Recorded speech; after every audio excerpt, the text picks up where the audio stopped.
What is going on, y'all? It is the Caveman back at it again with another video. It's Thursday. You know what we do around here on Thursdays. It's Pick'em Day. I'm going to go through each and every game here in Week 14, tell you who I think is going to be victorious, go over my record from the previous week, and tell you how I've been doing in the season overall. Of course, before we get into the Pick'ems, quickly, you guys know the drill around here. Mott's applesauce, if you're ever hungry, thirsty, whatever it might be, Mott's applesauce will satisfy whatever satisfying you need to satisfy with the Caveman guarantee. I promise it will never fail you. All right, so per usual, let's go over how I did in Week 13. Was not my worst week ever. I slightly improved in Week 13 in comparison to Week 12. I went 8-6. Teams like the Bills losing to the Patriots, I really did not think that was going to happen. Baltimore lost to Pittsburgh. The 49ers lost to Seattle. And then there was another game that was surprising. Oh, the Raiders losing to the Washington football team. I mean, just so many weird things going on lately. I say it every single week now. The NFL is so unpredictable. It's getting ridiculous. But my 8-6 record from Week 13 moves my overall record to 124, 67-1. Not the worst thing in the world. I need to get back to my old ways, getting to the double-digit win for the week. I have not had it in a little bit of time now, but hopefully Week 14 we can turn things around. And I feel like I've been saying that for a while now, but here we go. Let's give it another crack. Anyways, let's kick off Week 14 and talk about Thursday Night Football as we have a juicy matchup on tap as the Minnesota Vikings are hosting the Pittsburgh Steelers in a must-win game for both of these teams. I am going to go with the Vikings because I do think they need this game slightly more than the Steelers. If they move to 5-8, then you can pretty much kiss any playoff hopes they had goodbye because they would have to run the table in an absurd fashion in these last couple weeks in order to sniff a playoff spot. Where the Pittsburgh Steelers moving to 6-1 in a competitive AFC definitely isn't helpful, but that doesn't shut out their hopes completely. So as the Vikings have their backs against the wall, I do think they're going to come out on top in this game because it's pretty much do or die for them at this point. The Pittsburgh Steelers, like I said, they have some wiggle room. The Vikings really not so much, so I think they're going to get the job done on Thursday Night Football. To kick off our Sunday slate of games, we have a divisional showdown between the Kansas City Chiefs and the Las Vegas Raiders. The Raiders are coming off of what I thought was a shocking loss to the Washington football team, and the Kansas City Chiefs haven't lost since, Week 4 now? I mean, they have been on quite the tear.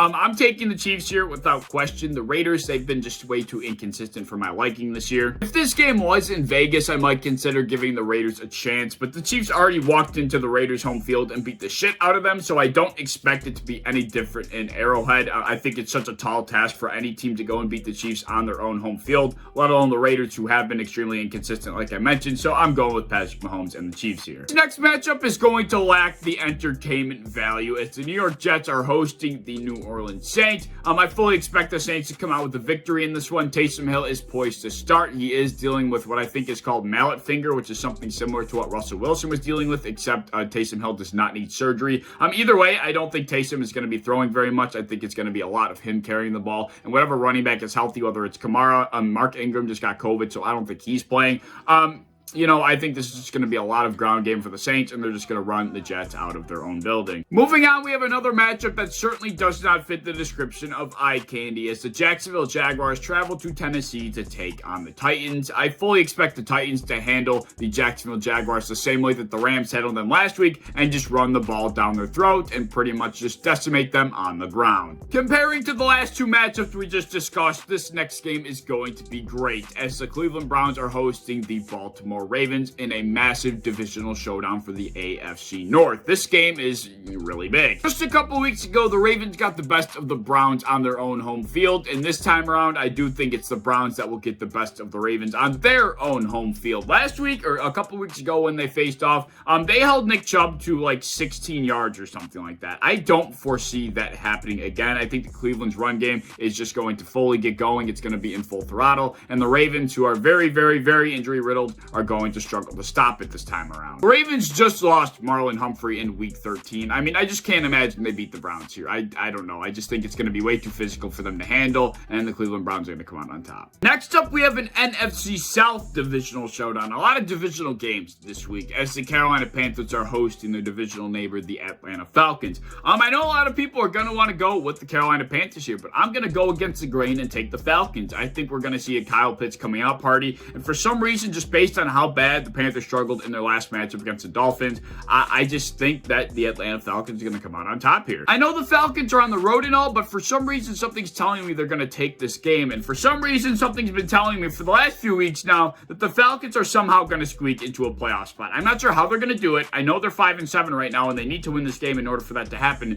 but I don't know. There's just something weird about the Falcons, and I'm taking them here. And up next, we have another divisional showdown. This one taking place in the NFC East as the Washington football team host the Dallas Cowboys. This game reeks of upset. I'm telling you right now, there's a strong stench that I'm getting of upset. And I think the Washington football team, although being bigger underdogs in this scenario, have an opportunity to come out on top. I'm not playing any games. I'm taking the Cowboys. But I'm just saying I wouldn't be shocked if the football team pulled something out of their ass here. The Cowboys have shown to be inconsistent, and they've shown that they can play like absolute dog shit at any given week. And the Washington football team has been heating up as of late. They unfortunately just lost Logan Thomas, which is a big bummer. But I think the Washington football team, they're on a little bit of a roll right now. Antonio Gibson's healthy.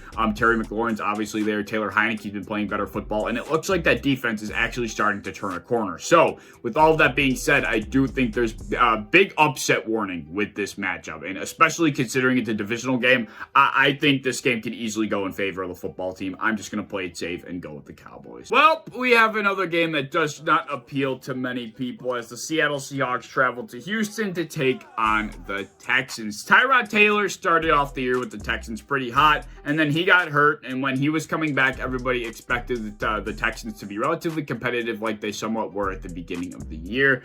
And, well, that's really not turned out to be the case. Tyrod Taylor last week got benched, and Davis Mills came in. Not sure who's starting this week, but irregardless, Russell Wilson and the Seahawks are coming off that big upset win against the 49ers. I fully expect them to take care of business against the Texans here. As we transfer into the afternoon window, the first game on tap we have features the Denver Broncos hosting the Detroit Lions, who are finally coming off of their first win of the season against their divisional rival, the Minnesota Vikings. Now, I would give them a chance here if Javonte Williams was not a human being, but we saw him finally have a coming out party last week against the Kansas City Chiefs. Understandably, they still didn't win, but that kid is good. He's got burst. He's strong. He's fast. This kid is going to be a threat to many opposing defenses for a very long time. And assuming that the Detroit Lions run defense continues to be dog shit, well, this is going to be a long day for those Lions. I think Javonte Williams is going to have a field day, and the Denver Broncos are going to walk out with a W. Another sight for sore eyes here in the afternoon window as the Los Angeles Chargers are hosting the New York Giants. Now, apparently it's rumored that Jake Fromm, who just recently got signed from the Bills practice squad to the Giants 53-man roster, might be starting because Mike Glennon got injured. Now, I'm not sure if Glennon's going to be able to play or not. We'll see.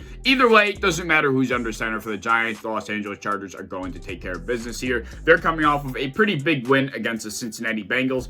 And the Chargers are so weird. Like, they'll come out and put up like 30 points in the first quarter and a half against a team and then not score the rest of the game until like late in the fourth quarter when they have to absolutely win because they let the opposing team sneak back into the game. It happened with the Steelers. Now it's happened with the Bengals, and they had to make big plays to ensure their victory. I don't think that's going to happen here, but the Chargers, you guys are just a funny bunch. Next up, we have a matchup that should be relatively entertaining as the Cincinnati Bengals are going to be hosting the San Francisco 49ers. Both of these teams are coming off of some pretty tough losses in Week 13. The 49ers somehow lost to the struggling Seattle Seahawks. I don't know how in God's name that even happened. And the Cincinnati Bengals lost to the Los Angeles Chargers in what I would deem kind of shocking fashion. They were getting blown out early on, and then, they kind of started to fight back in the game, and then Joe Mixon fumbled for a fumble 6, and that was pretty much the end of the Bengals. In the same Chargers matchup, Joe Burrow actually injured his hand, and it looked like every time he threw the ball, he was in a world of pain. And if that's the case going into this game against the 49ers, and he's not able to throw effectively, it's going to be a long day for the Bengals as the 49ers run game is just going to throttle them in the throat. For our final afternoon matchup, we have the Tampa Bay Buccaneers hosting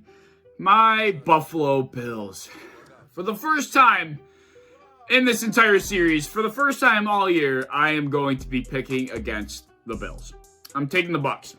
I mean, the Bills give me no solidified reason to take them. I mean, they just dropped that game against the Patriots in a game where they had more than enough opportunities to take that victory home, and they were not able to do so. They dropped games against the Jags, against the Colts that were inexcusable. I mean, it's just, I can't take them here. I mean, they are the clear underdog. Every single strength that the Bucs have play against our weakness.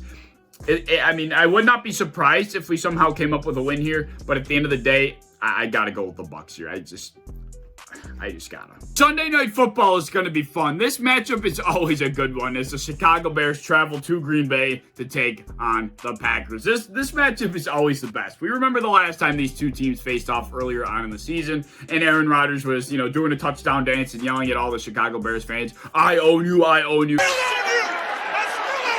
That was pretty funny. I fully expect the Packers to come out on top here in Lambeau Field. To finish off our Week 14 on Monday Night Football, we have a behemoth of a matchup as the Arizona Cardinals host the Los Angeles Rams in an NFC West bout.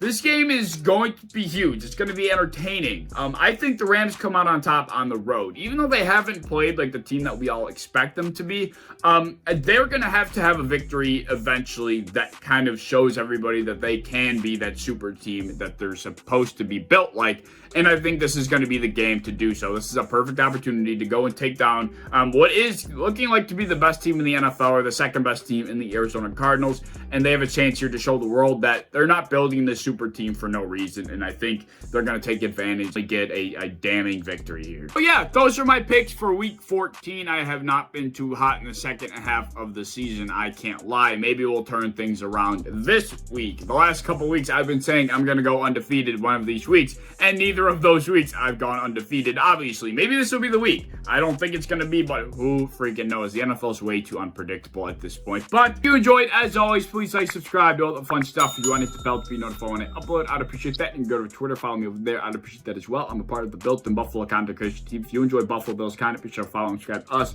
on any social media you might have. And I hope to see you in the next one. Peace.